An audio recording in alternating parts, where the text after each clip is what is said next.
Chers amis, bonsoir et joyeux Noël. Nous sommes le 23 décembre, papa.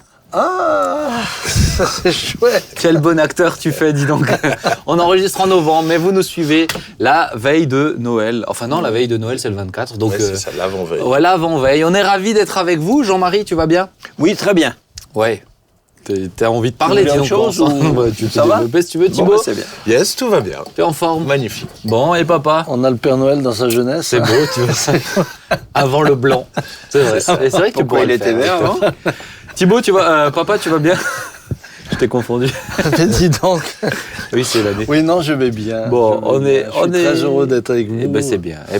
Alors écoute, on est content. On est sur la 91e émission. On s'y retrouve. Eh ben, On approche de la 100e. C'est un symbole ou... On va faire quelque chose pour la 100e. Ah oui, beau, mais le 91e... Ah bah, c'est Ouais, beau, c'était bah, pour dire qu'il y en avait 91. Ah, c'était- je vais faire, Ah, le, oui. je vais faire le calcul. Mais- Combien ça nous a coûté, cette histoire? Ah oui, bah, alors là, oui, parce que ça coûte de l'argent, on s'y retrouve. C'est sachez-le. Noël. Sachez-le. C'est le cadeau que nous Quand le faisons. premier réflexe, c'est de savoir combien ça coûte, ça fait peur. Hein. Ah ouais, tu Combien de vois. personnes ont été bénies, combien de Oui, personnes... ah ben oui, alors ça c'est... Ça, il regarde toutes les semaines. Ça, il fait toutes les semaines. Alors, on va faire une petite émission. Voilà, elle sera peut-être pas forcément très longue, mais à l'occasion de Noël, pour se rappeler les joies de Noël, etc. Noël, c'est pas que les cadeaux. Hein, Jean-Marie, t'es conscient de ça? Noël, c'est Tu pas veux que que je les prie cadeaux. pour finir? Noël, c'est pas que Non, les c'est cadeaux. pas ça. Je me suis dit, je vais vous apprendre peut-être quelque chose. Je croyais qu'il voulait faire court. Nous sommes tout oui. Alors, je me suis noté trois faits un peu insolites sur Noël. Alors, peut-être que Jean-Marie, toi, tu peux peut-être connaître ça. La première, c'est que Je suis le plus vieux. Oui, parce que la première, c'est que la bûche de Noël, jusqu'en 1945, était une vraie bûche de bois. Bah oui. Tu le savais? Bah oui, on la faisait brûler dans l'âtre, elle devait brûler toute la nuit jusqu'au matin. Je vous l'avais dit. Tu le savais? Ben, je suis pas aussi vieux que Voilà. lui. Voilà, c'était comme ça qu'on faisait à ton époque, Jean-Marie, c'est ça? Oui, bien sûr, je me souviens. Ben oui, la fameuse bûche de Noël était une véritable bûche de bois qui était censée brûler toute la nuit. La coutume exigeait que les cendres de la bûche soient conservées jusqu'au Noël de l'année suivante et remises avec le feu et avec la nouvelle bûche l'année suivante. Alors, ça, c'est une histoire de crémation, ça. Ouais, j'allais dire, faut pas se tromper de cendre quand même, parce que selon. Quel était le but? Oh, alors là, tu me demandes, je sais pas, Jean-Marie. C'est un symbole, c'est expliquez-nous. un symbole comme c'est Oui. le feu qui dure tout le temps, c'est comme le sphinx qui renaît de ses cendres, c'est des trucs profanes. Hein. Ah, merci, tu nous as mis une belle ambiance maintenant, tout à coup. Deuxième anecdote, c'est que Faut pas me demander, hein. les boules sur le sapin de Noël étaient comestibles. Tu savais ça? C'était des boules de quoi, alors? Alors c'était souvent Des des boules de pommes, Berlin. jusqu'en 1850, c'était souvent des pommes qu'on accrochait sur le sapin de Noël, c'était des boules comestibles, je trouve que ça a du sens. Non Ouais. pas des boules en plastique, mais des pommes bien rouges, ces pommes étaient utilisées comme élément décoratif en référence à... Ah bah, Adam et Ève, non? Exactement, en Manger. référence à Adam et Ève, on mettait des pommes et on les mangeait. Et enfin... Super la référence. Ah, et oui, c'est ça. Et enfin, la dernière, alors je la trouvais un peu drôle. Est-ce que vous savez qu'au Mexique, à l'occasion de Noël, on sculpte des radis géants? Voilà, je me suis dit, je voulais présenter un peu des Noëls selon différentes traditions. Ah, Bien, ouais. on sculpte des radis sûr. géants, voilà. Il y a pas mal d'anecdotes. C'est difficile de voir le rapport entre le radis. Bah non, bah, j'ai essayé. Je me suis dit, ils ont peut-être pas de neige, tu sais, pour faire des Oui, bonhommes ah bah de neige. oui. Donc ils font des radis géants, mais il y a des concours sur des radis géants. Voilà, je trouve ça intéressant. Mais c'est quoi des radis géants? J'ai pas compris. Bah, des radis, des grands radis. Un radis géant, Les coupes et ils les sculptent. pour faire des statues. J'ai jamais vu des radis géants, moi, je sais Ah pas. ouais, mais faut regarder, tu as Ouais, des photos bon, de bref. sculpture sur radis. Tu pourrais t'y mettre. Bah, C'est Comme la Qui dit, j'ai plus tradition un du radis. sapin. bah, celle-là, elle date d'il y a longtemps, non? Oui, elle date d'il y a longtemps, mais voilà, Je ne- c'est pas tout à fait en rapport avec, La naissance de Jésus. ce qui s'est passé à la naissance. Est-ce que tu savais que le chant Mon beau sapin roi des forêts, il est dans le répertoire des ailes de la foi? Oui, Oui, dans les c'est- 300 et quelques. C'est Tout à la fou, fin hein. du recueil. C'est fou, hein, il est dans les ailes de la foi. Ouais. Bah oui. Donc ouais, bah voilà, Ouais. c'est les petites anecdotes de Noël. Qu'est-ce que vous aimez à Noël? Dites-moi. Avant de me parler de la naissance de Jésus. Non mais je vous connais. Non, mais c'est quand même pour ça qu'on est venu, hein. Non mais je vous connais, vous allez. Ah ouais. Qu'est-ce que vous aimez? C'est quoi dans l'ambiance que vous aimez? Moi, ce que j'aime à Noël, c'est de me retrouver en famille. Voilà. Ça, c'est vraiment... Ah, parce qu'on est invité cette année? Comme d'habitude. Ah, C'est-à-dire que vous, quand on ne vous invite pas, vous vous incrustez. Donc, de toute manière... On est ravis de le savoir. Non, c'est franchement être ensemble, la joie des petits-enfants. Ouais, la famille, c'est un moment très fort pour moi. Thibaut, qu'est-ce que t'aimes dans Noël? Moi, j'aime la musique de Noël, Ah, j'avoue. J'aime bien mettre en fond Ouais, la musique de Noël. l'ambiance qu'il y a, Ouais, t'as raison, ouais, les petites lumières. Moi, je serais plutôt comme mon collègue, côté famille, voilà, rassemblement. Vous faites en famille Noël? Oui, oui. Chez toi? Bah, ça dépend. Avant, c'était... Comme les enfants sont un petit peu loin, on n'arrive pas toujours à faire tous ensemble. Et puis, certaines années, on peut se retrouver le jour même. Des fois, on décale un peu parce que forcément, tout le monde a sa famille et sa belle famille. Donc, Et si tu fais pas le jour même, tu fais où alors? on fait le 14 juillet parce que c'est plus facile, il fait plus beau. Mais justement. Mais non, on fait quand on peut. Non, mais tu le fais avec Brigitte tout seul des fois Noël. Sinon, tu viens à la maison, je t'invite. Ah, bon, Donc je lui, crois pas tu que- l'inviterais, tu m'as jamais invité à Noël. Mais vous êtes 70 avec Mais- tous les petits-enfants à Noël. Mais c'est pas moi qui suis responsable Ouais, bah. de cette situation, hein. Moi, je suis pas le plus performant là-dedans. Mais et d'ailleurs, on est le 23. Mon deuxième fils est né. Hein, Oui. tu vois, mon Ouais. deuxième fils est né. J'attends son cadeau de naissance impatiemment. Tu sais pas encore ce que tu vas acheter. Hein. Non, voilà, non. on Et puis est ravis. j'estime que ne pouvant pas l'apprécier encore, cet enfant, Ah oui. je pourrais peut-être Mais projette-toi quand même. faire une d'accord. petite Oui, économie. projette-toi, Des parce économies qu'il- déjà. Parce qu'il y a anniversaire et Noël. Commence. Oui, oui, oui. Alors, justement, parce que tu parlais du 14 juillet, mais on est d'accord que Jésus n'est pas né un 25 décembre. Oui, On estime quelle date? on n'estime pas de date. C'est plus en Donc, été. peut-être qu'il est né un 25 décembre. Ou pas. Ah, C'est plus sûr en que été. c'est Bah, sûr que c'est pas... Non. Mais la seule réflexion, c'est que comme les bergers passaient les veilles de la nuit dans les champs à la belle étoile, ça semble C'est difficile en pas hiver. très Peu probable, cohérent ouais. avec la période de fin décembre. C'est ça. Et donc, on a décidé de le mettre sur une fête païenne. eh ben, le solstice d'hiver, oui. Maintenant, alors peut-être je voulais venir sur ça et après on va pourquoi on aime la naissance de Jésus. Ça, c'est un grand débat. hein. Ben justement, Oui, c'est ça que revient chaque année. Ben, de ça me demander semblait les chers amis intéressant qui de le reviennent présenter. dessus, Ah ben et c'est comme le bien. 25 décembre. Hein. C'est bien Ça revient chaque année. de revenir, Oui. ouais. Merci, frère Ribet. mais donc Vous justement, êtes tellement Chante la pertinent. profondeur Pour une ce fois. soir. Ça. Pour une Ah, fois de temps en temps. tu vois. Vas-y, Mais justement, Nous, quand on il y touche a le des gens- fond, on s'arrête pas, on creuse. Ah ben, il est là pour nous aider. Mais justement, il y a toujours des gens, je dirais, un petit peu irrités parce qu'on fête Noël le 25 décembre ou la Oui. veille, etc. Bah, qu'est-ce que vous auriez envie de leur dire déjà? Pourquoi, à votre avis, c'est tellement important pour eux de dire non, on ne fête pas la naissance de Jésus à une fête païenne? Ben, parce qu'ils ont l'impression que c'est faire un compromis un compromis avec le paganisme, quoi. Le paganisme de toute antiquité avait dans la nuit du 24 au 25, avant la naissance de Christ, il y avait des cultes très importants, des cultes païens. Le culte de Mitra, par exemple, se passait dans une grotte, on égorgeait un bœuf. Enfin, il y a un truc spécial avec cette nuit-là. Ouais.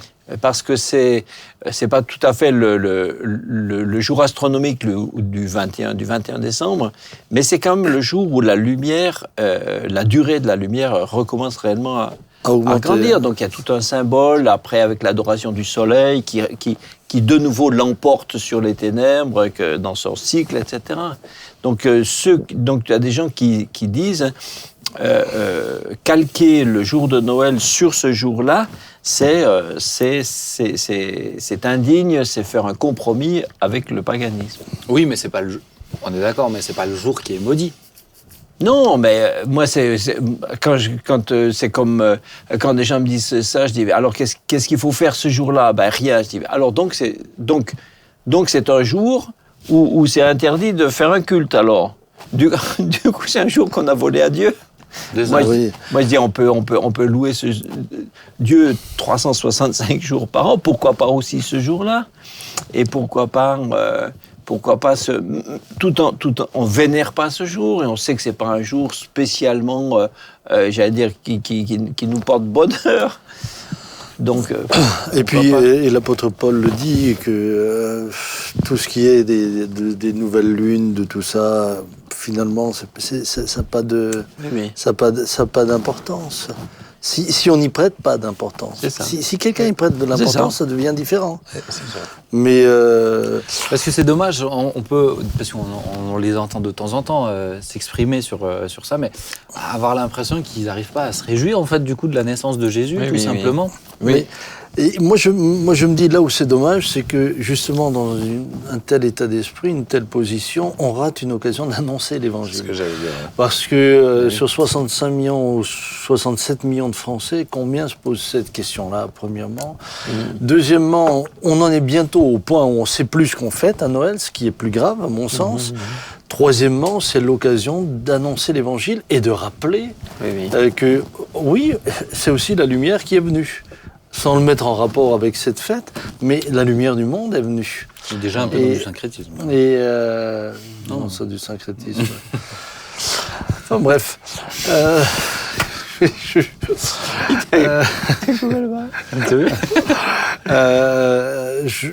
Moi, je vois que quand on fait de l'évangélisation à ce moment-là, les gens sont beaucoup plus ouverts, parce que ça correspond aussi à entre guillemets, l'héritage judéo-chrétien. Ce qui s'est installé dans le temps, ça fait partie d'une tradition qui s'est installée. Et nous, ça nous permet d'avoir l'occasion d'annoncer l'évangile et d'inviter. Et les gens répondent beaucoup plus facilement à l'invitation. Donc moi, je vois surtout que cette espèce de débat, si on le suivait, risquerait de nous priver d'une belle occasion de faire connaître Jésus. Voilà, Pour ceux qui sont contre, souvent je leur dis mais alors quelle fête vous aimez fêter? Et inévitablement ils disent Pâques et Pentecôte, ça c'est des vraies fêtes chrétiennes. Je dis bon d'accord. Alors la date de Pâques a été fixée comment? Et la date de Pâques, c'est le Vatican qui l'a décidé, en décidant que c'est le premier dimanche après la première lune, après le solstice de printemps. Et donc, c'est une date qui a été fixée par le Vatican, spécialement pour la démarquer de la fête de Pâques du culte israélite, pour qu'elle soit différente, par antisémitisme, pour s'en séparer. Dis donc, vous fêtez la fête de Pâques à une date qui a été fixée par des très mauvais motifs, et vous sacralisez cette date, qui est une aussi mauvaise date. Ouais. Et la date de Pentecôte, forcément, elle découle, c'est 7 semaines après. Donc c'est le même principe. Donc quel est le fondement? Est-ce qu'il est meilleur? En tant que date, il n'est pas meilleur. Et ils répondent quoi quand tu leur dis ça? Oui, c'est une belle représentation. Mais d'où le danger, de tomber dans tous ces débats qui sont stériles. Des mauvais débats. Ils sont stériles. Et ils nous privent de... C'est ça, ils volent quelque chose. Ils volent quelque chose. Et on ne sait pas qui a fait nos habits, qui a fait notre voiture, qui a fait cette table. Ça peut être des gens mal intentionnés, mauvais, ça. Mais nous, on n'est pas en train de les encourager à être mauvais en utilisant cette table, en portant ces habits-là. Et donc, je crois qu'il faut dissocier les deux choses. Oui, je pense d'être capable, comme tu disais aussi, papa, de saisir chaque occasion pour annoncer l'évangile. C'est ça. Pour moi-même, Halloween, c'est l'occasion souvent, sans fêter Halloween, mais c'est l'occasion de pouvoir justement annoncer celui qui est venu répondre à toutes ces c'est des occasions en fait, être capable de les saisir. Mais d'ailleurs, cette année, je dois le dire, j'étais un peu triste de voir ces mamans avec des enfants, mais qui avaient des masques, mais à vous faire peur. C'était horrible. Et je me dis, mais elles se donnent tant de peine, et on voit qu'elles... C'est presque un paradoxe qu'on voit. Des mamans bien intentionnées qui poussent leurs enfants dans un truc horrible. Et moi, j'avais lancé l'idée, pourquoi ne pas profiter de Noël pour que les familles chrétiennes, avec leurs petits-enfants, aillent sonner aux portes, mais pas pour demander des bonbons, mais pour apporter un petit cadeau, et en même temps, pour ne pas maudire, mais pour bénir les familles. Et ce serait aussi une occasion merveilleuse, à la période de Noël, de se dire, eh bien, nous, on vient vous annoncer une bonne nouvelle. Ouais. Jésus est né. C'est ça. Et nous, ça se faisait surtout, où les enfants venaient chanter aussi, aux portes. Ouais, les enfants venaient chanter aux portes. Et là, j'ai envie de dire à l'Église de Christ, dans son ensemble, mais pourquoi est-ce qu'on ne relancerait pas un mouvement dans ce sens-là, où les enfants vont chanter aux portes, où ils bénissent les maisons, et puis... Et ce sera aussi une manière de célébrer la venue de Christ. C'est ça. Et puis je trouve qu'il y a un côté... Ne pas le faire, c'est dommage par rapport aux valeurs de famille. Parce que Noël, alors, même chez ceux qui sont souvent pas croyants, souvent c'est un côté, c'est très familial. Mm-hmm. Souvent le 31 janvier, c'est plus... voilà, on s'éclate, on fait la... Voilà, on fait quoi? On fait des méga teufs. Mais le 31 janvier chez toi? Tu as dit le 31 janvier, 31 décembre. 31 décembre. Mais oui, décembre. Mais ça dure longtemps chez toi quand même. Hein. Il en fait un mois. Un mois. Mais tandis que Noël, c'est chez tout le monde, c'est plus familial. Et quand on voit comment la famille est malmenée dans la société, mais oui. tous les efforts qui sont faits pour démolir la famille, pour une fois que dans l'année, il y a un jour où il y a une espèce de consensus pour la famille, valeur, ouais. C'est dommage de se mettre justement en dehors, quelles que soient les raisons. D'ailleurs, les personnes qui sont seules à Noël, souvent, sont tristes et souffrent. Mais oui. C'est aussi l'occasion d'inviter des personnes. C'est quand vous n'êtes pas autant que chez nous, tu peux inviter quelqu'un, tu peux... Voilà. Chez nous, on cherche une place pour être dans le silence, mais à part dans sa voiture, c'est compliqué.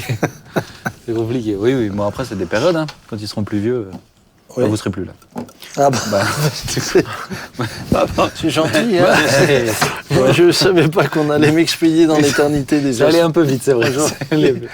Ça allait un peu vite. Bon, alors tu peux rester encore aujourd'hui. Alors peut-être, mais tu vois, je trouve que c'est bien de le mentionner, mais chaque occasion est bonne à saisir pour annoncer l'évangile, y compris même le 31 octobre, etc.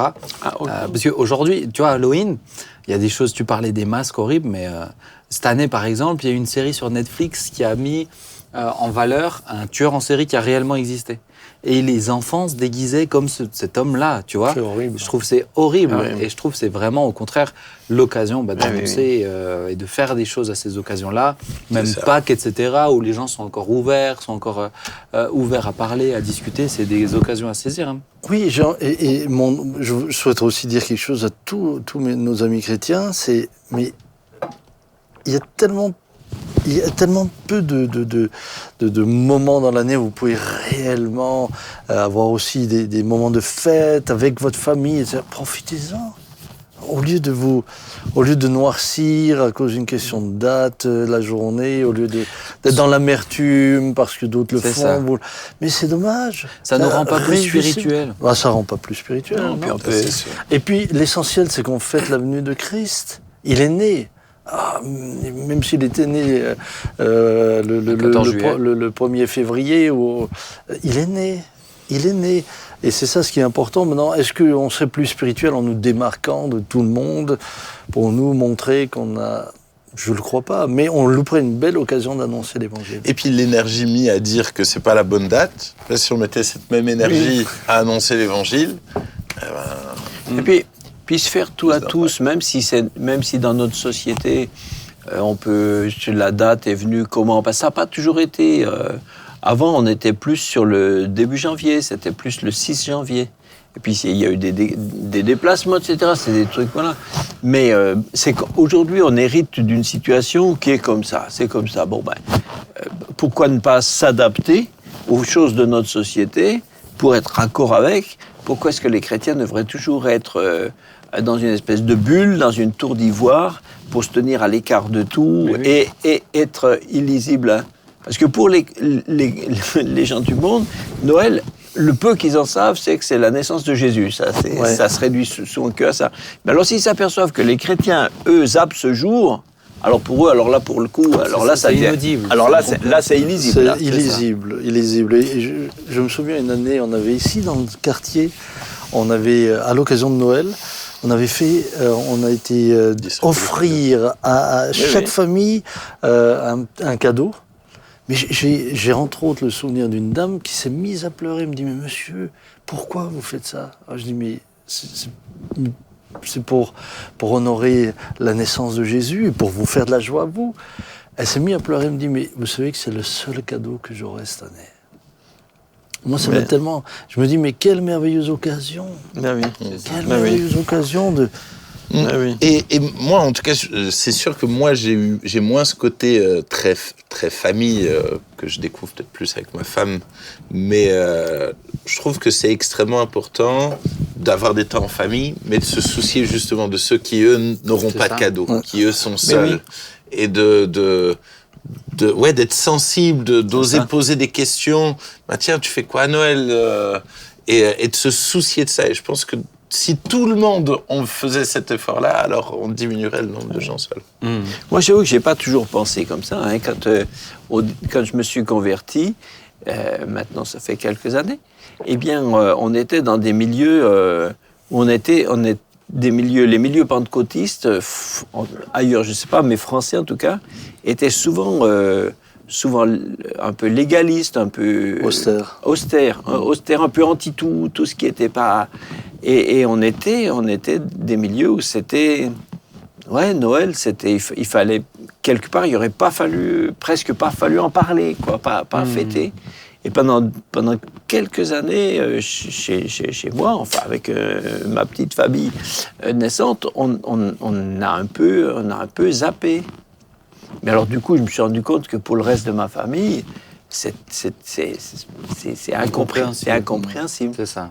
Mais alors c'était aussi, quelque part, moi je sortais d'un milieu bien catho, quoi, hein. Même si j'avais coupé avec ça, mais de culture, quoi, d'arrière-plan. Et du coup, c'était aussi une façon de se démarquer. De se démarquer, de sortir des traditions, de sortir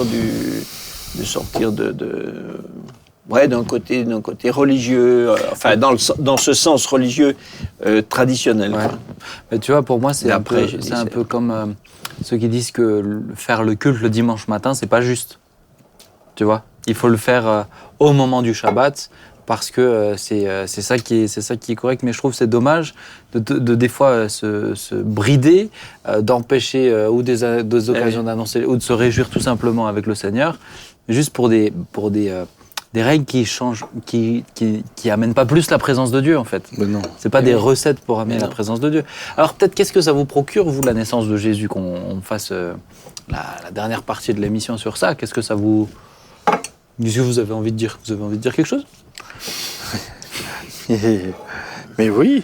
C'est bien. Moi, ça me procure une joie extraordinaire. Et je me dis, mais c'est ce qui donne du sens aussi à toute ma vie. Vraiment, toute ma vie. L'autre jour, je relisais la naissance, l'Annonciation, etc., puis la naissance dans Luc. Je me dis, mais ce qui est extraordinaire, c'est que, tu as d'abord l'ange qui se trouve devant Dieu, et Dieu lui parle, l'envoie d'abord chez la maman de Jean-Baptiste, et tu dis, mais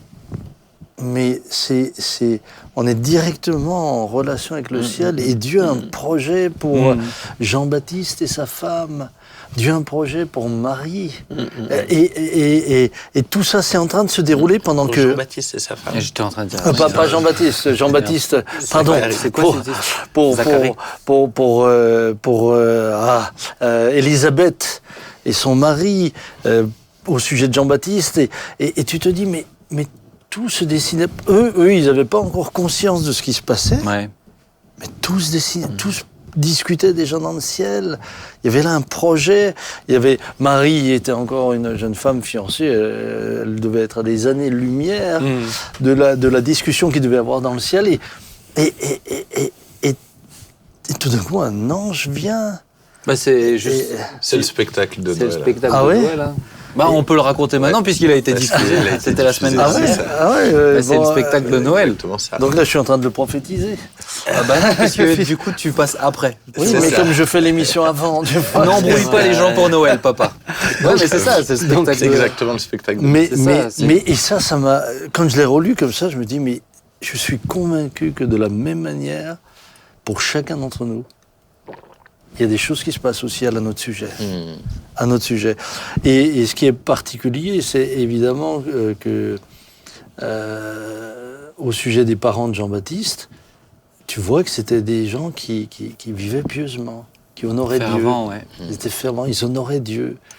Et moi, j'ai envie d'encourager tous les bien-aimés, mais dans votre vie quotidienne, honorez Dieu. Parce que Dieu, quand la Bible dit tous deux étaient justes devant Dieu, c'est pas eux qui disent qu'ils étaient justes. Hein. C'est Dieu qui dit qu'ils étaient justes.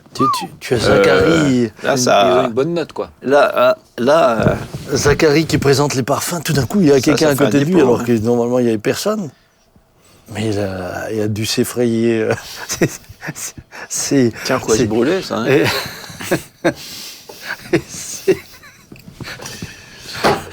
Ce Jean-Marie. Mais moi, c'est... Voilà, alors tout ça, quand je relis Ouais, parce que je me dis, mais de la même manière, Samuel, certainement qu'au ciel, il y a des choses qui se passent à ton sujet. Toi, tu sais pas, tu vis, tu es dans ton truc, dans ton quotidien, mais tout d'un coup, hop, il y a quelque chose qui se produit. Ouais, et comment Dieu t'emmène là où il veut. Et comment, depuis le ciel, Dieu a vraiment tout contrôlé, tout dirigé pour qu'il n'y ait pas... pour qu'il n'y ait pas d'accident, pour qu'ils aient de quoi subvenir aux besoins pour les années qui viennent. Là, tout est vraiment sous contrôle. Moi, je trouve ça extraordinaire. Jean-Marie, qu'est-ce que ça te procure ? Pour moi, c'est le grand, quelque part, le grand mystère de Dieu, le mystère de l'incarnation, que Dieu se soit fait homme, c'est quand même... c'est vrai que c'est quand même c'est fou. C'est fou, quoi. C'est un plan extraordinaire. Personne n'aurait jamais pu imaginer un plan pareil. On comprend bien que vraiment l'évangile, le fond de l'évangile, finalement a jamais été connu avant qu'il ne se réalise vraiment. C'est ça. Parce que ça dépasse tout. Et quelque part, je comprends que les gens, par exemple, des gens, pour des musulmans, c'est le principe que Dieu le Fils devienne homme, s'incarne. Pour eux, c'est complètement... C'est une idée inacceptable, quoi. Il faut vraiment une révélation pour comprendre ça, quoi. Et en même temps, c'est tellement touchant de voir qu'il... Enfin, je vois là, j'attends un bébé. Ben, Jésus, il était dans le ventre de sa maman. Il s'est vraiment limité. Il a pris vraiment notre place. Il a goûté réellement à tout ce qu'on a vécu. Ben, il l'a vécu, quoi. C'est ça. Et de voir à quel point il s'est rapproché de nous pour être plus proche de nous, pour nous comprendre et pour pouvoir nous sauver. C'est extraordinaire. C'est magnifique. Et Dieu qui passe 9 mois dans le ventre. Ah ouais, ça c'est incroyable. C'est Dieu qui passe 9 mois. Alors pour moi, Noël n'est pas plus... c'est pas une fête... C'est pas plus important que Pâques, par exemple, parce que pour que Christ adulte donne sa vie, fallait bien qu'il vienne, mais c'est pas juste qu'il vienne, c'est pour mourir. Donc l'incarnation, c'est pas juste la naissance ou la conception ou la naissance, c'est le fait qu'il soit devenu homme avec tout ce que ça représente tout entier. Mais c'est vrai que c'est quand même une grande leçon aussi pour nous chrétiens, de voir que Dieu, lui, commence par la genèse de la vie. On aurait très bien pu avoir un jour quelqu'un qui apparaît à quelque part, il s'appelle Jésus. On aurait dit on aurait parlé de lui comme dans l'Ancien Testament, il est sans origine, et puis il aurait très bien pu faire ça. Il y en a bien qui ont été enlevés et qui sont pas passés par la mort. Ils ne sont pas passés par la mort. Et non, là, il nous montre qu'il va étape après étape. Et devoir apprendre à parler, Moi, c'est toute la notion d'apprentissage qui me... Oui. Je trouve ça incroyable de dire c'est lui qui a formé la parole, c'est lui la parole. C'est lui qui est la parole. Il est la parole de Dieu. Je trouve ça extraordinaire. Et il doit apprendre à dire papa, maman. Apprendre à marcher, apprendre à... En tombant, tu vois, tu apprends à marcher, mais tu tombes, tu apprends à marcher en tombant. Donc, d'accepter cette idée-là d'une faiblesse absolue quand t'es nourrisson. T'es pas plus faible qu'un nourrisson à ce moment-là. Mais, tu te rends hyper vulnérable. C'est ça. Dépendant totalement pour tout. Non, je trouve ça extraordinaire. Mais ce qui me touche aussi, c'est aussi tout ce qu'il y a autour, de la manière dont les anges sont prévenus, les bergers sont prévenus par les anges, les mages. Il y a toute la dimension du royaume de Dieu.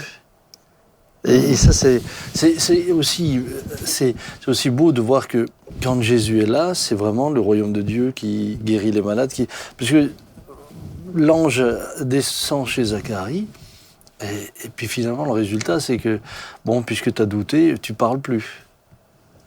Et tu vois que finalement, l'ange exerce la même autorité que Jésus pouvait exercer.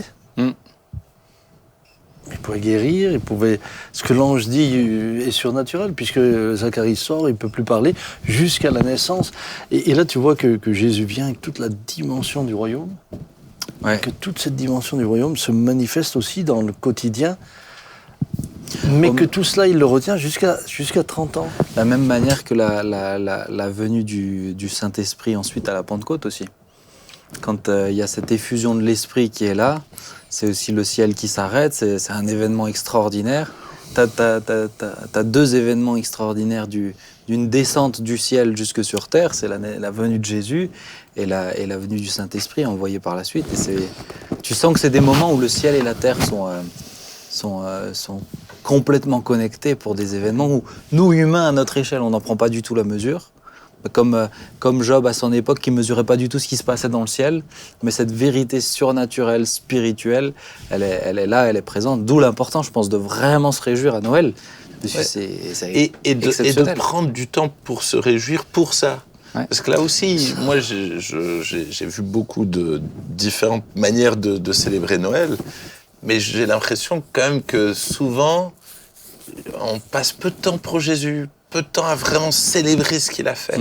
Et je peux que nous encourager ceux qui nous regardent, à prendre vraiment du temps pour relire les textes, pour prier, se réjouir, louer Dieu, vraiment pour le célébrer vraiment lui.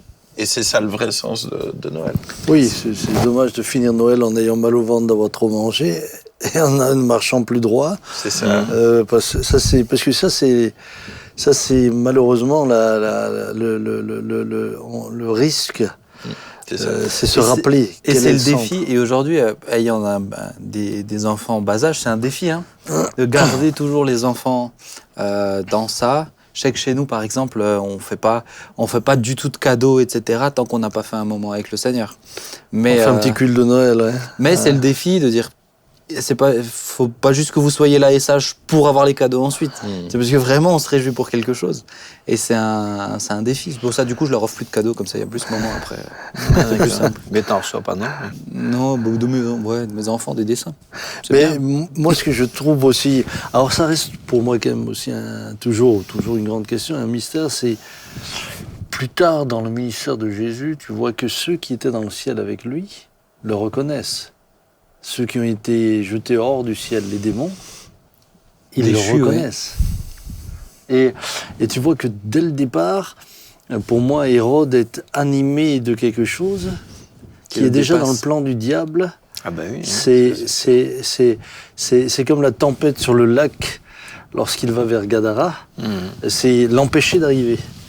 Et là, dès le début, tu vois qu'il y a tout de suite le combat spirituel commence. Tout de suite. Ah oui, à la naissance. Tout de suite, dès la naissance. Mais un détail où j'avais trouvé que c'était que, alors il y a ces grands aspects quasiment cosmiques, tout ça, et puis planétaires, et puis alors Dieu gère même toutes les petites choses, parce que quand les mages arrive et même sent- toi, même toi, tu vois, même on toi. sent- Comment il s'appelle, Jean-Marie? On sent que la tradition Gaspard, s'agrippe. Gaspard, Melchior et Balthazar. Ah, voilà. Ça, c'est la tradition. Non, c'est c'est la tout, tradition. Mais ce Moi, que je connais j'aimais, le c'est vinaigre, que Melchior. même qu'ils soient arrivés avec de l'or.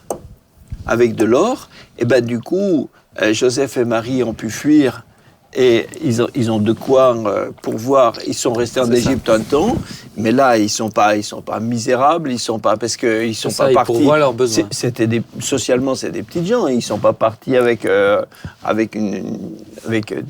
beaucoup d'argent. C'est ça. Et ils auraient fait quoi s'ils avaient dû s'enfuir comme ça? Mais juste au bon moment, tac, les mages, qui n'étaient pas des rois, leur ont apporté des provisions financières. Et pendant toute leur fuite, ils ont tout ce qu'il faut. Ils reviennent à Nazareth. Il lui en reste assez pour acheter une petite échoppe. Il lance un petit commerce et tout est planifié. Voilà, il paye sa patente le fait et il est qu'il bon. soit prévenu de ne pas retourner auprès d'Hérode. Ouais. C'est Les mages, oui. C'est fou. Mais, et c'est ce qui doit nous encourager, nous. Quand Dieu nous confie une mission, il donne la provision. Amen. Il donne la provision. Alors, on ne la voit pas tout de suite, parce qu'on ne sait pas non plus quels sont tous les événements qui sont à venir. Hein. Je veux dire, au moment où ils sont dans la crèche, ils ne savent pas qu'ils vont devoir. C'est ça. Est-ce qu'ils sont fuir. pleinement conscients de ce qui est en train de se passer? Même Dieu Marie et merci qu'ils Joseph, je sont suis pas pas sûr. pleinement conscients.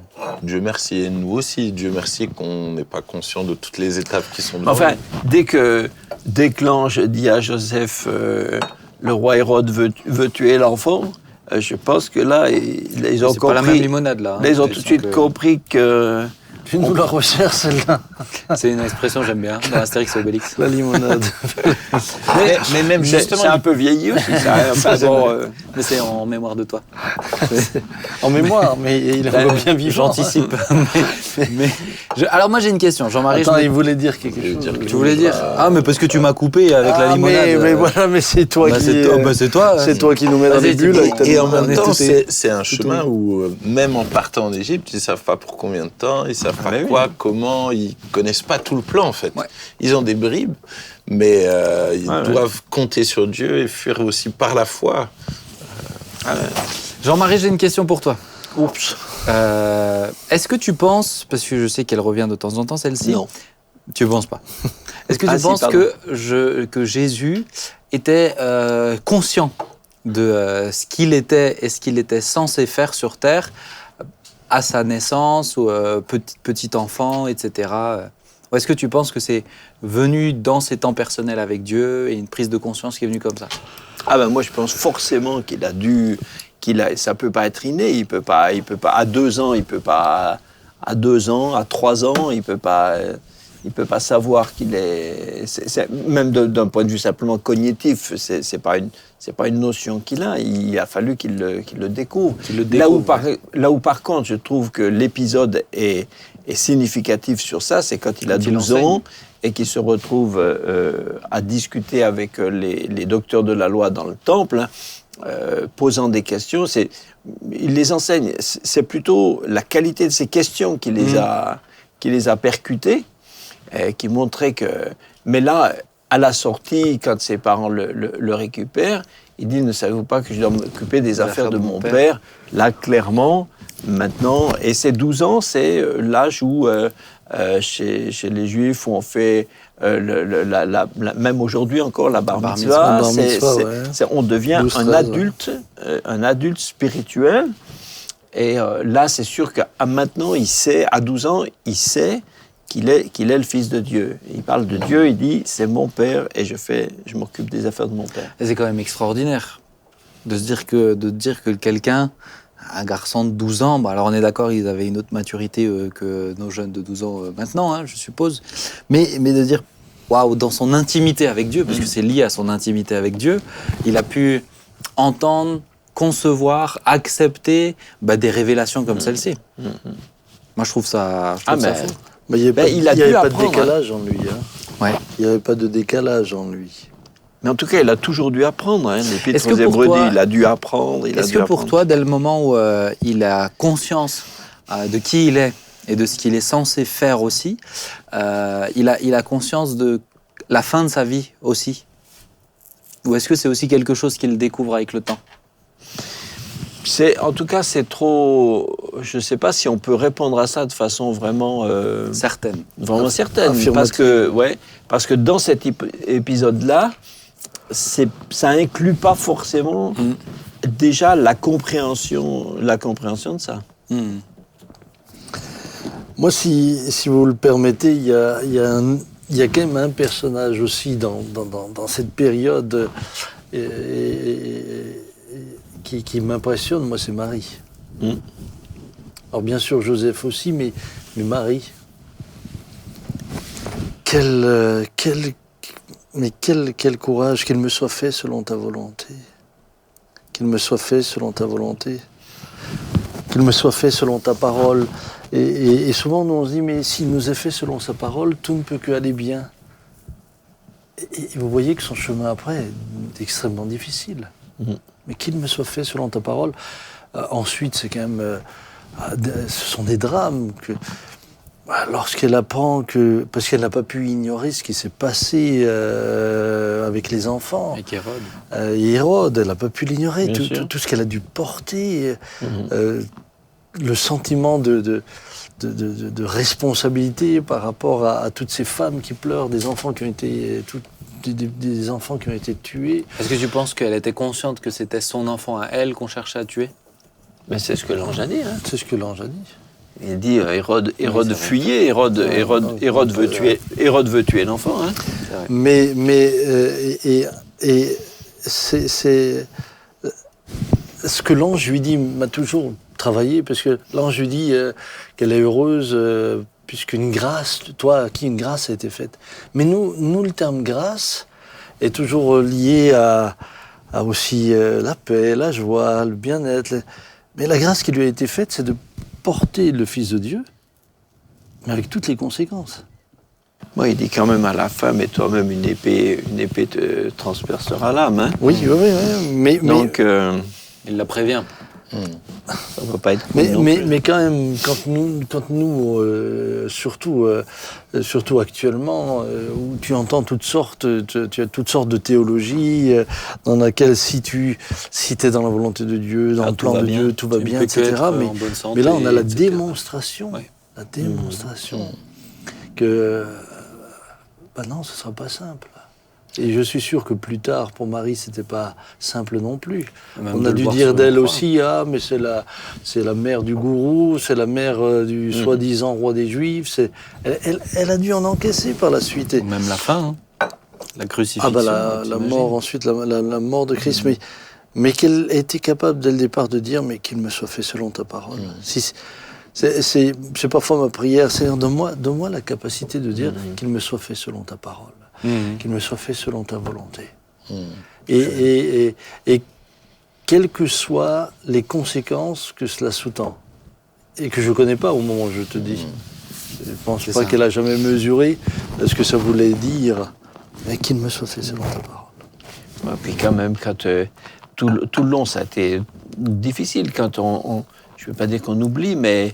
la mort de Jean-Baptiste au milieu du ministère, au début du ministère de Jésus, la mort de Jean-Baptiste, c'est leurs parents, hein. C'est le fils, c'est le cousin, c'est le fils de sa cousine, hein. Et tout ça, c'est donc eux, ils savent que ils savent qu'ils marchent sur une corde raide, hein. Ils savent que le danger est tout le temps.